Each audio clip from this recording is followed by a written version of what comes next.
সনাতন ধর্মের প্রাচীন নাম কি? সনাতন ধর্মের প্রাচীনতম নাম হল বৈদিক ধর্ম বা বৈদিক সনাতন ধর্ম।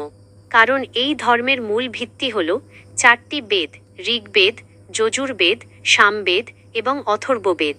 সনাতন শব্দের অর্থ চিরন্তন, অনাদি ও অনন্ত, অর্থাৎ যে ধর্মের কোনো নির্দিষ্ট সূচনা বা সমাপ্তি নেই, যা সর্বকালের জন্য প্রযোজ্য, তাকেই সনাতন ধর্ম বলা হয়।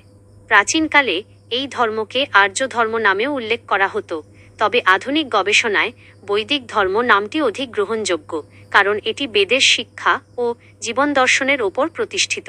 সনাতন ধর্মের মূল উদ্দেশ্য হল সত্য, ধর্ম, ন্যায়, করুণা, আত্মজ্ঞান এবং ঈশ্বর প্রেমের মাধ্যমে মানব জীবনের কল্যাণ সাধন।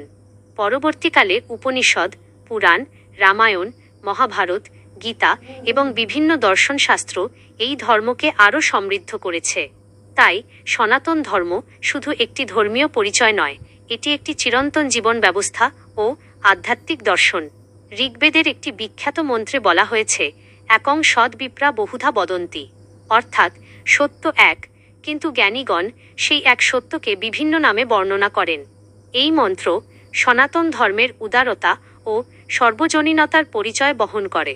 এটি শেখায় যে পরম সত্য এক হলেও মানুষ তাকে বিভিন্ন উপায়ে উপলব্ধি করতে পারে। আবার শ্রীমদ্ ভগবদ্গীতায় ভগবান শ্রীকৃষ্ণ বলেন, যদা যদা হি ধর্মস্য গ্লানির্ভবতি ভারত অভ্যুত্থানমধর্মস্য তদাত্মানং সৃজাম্যহম, অর্থাৎ হে ভারত, যখনই ধর্মের অবনতি এবং অধর্মের প্রাধান্য ঘটে, তখনই আমি নিজেকে অবতার রূপে প্রকাশ করি। এই শ্লোক থেকে বোঝা যায় যে ধর্মের রক্ষা এবং মানব কল্যাণ সনাতন ধর্মের অন্যতম প্রধান আদর্শ। তাই যুগে যুগে ধর্ম প্রতিষ্ঠার জন্য ঈশ্বর বিভিন্ন রূপে আবির্ভূত হন বলে শাস্ত্রে বর্ণিত হয়েছে। সারসংক্ষেপে বলা যায়, সনাতন ধর্মের প্রাচীন নাম বৈদিক ধর্ম। বেদই এই ধর্মের মূল উৎস, আর সেই কারণেই সনাতন ধর্মকে বিশ্বের অন্যতম প্রাচীন এবং চিরন্তন ধর্মীয় ও আধ্যাত্মিক ঐতিহ্য হিসেবে গণ্য করা হয়। এর শিক্ষা মানবজাতিকে সত্য, নৈতিকতা, সহিষ্ণুতা ও আত্মোপলব্ধির পথে পরিচালিত করে, যা আজও সমানভাবে প্রাসঙ্গিক।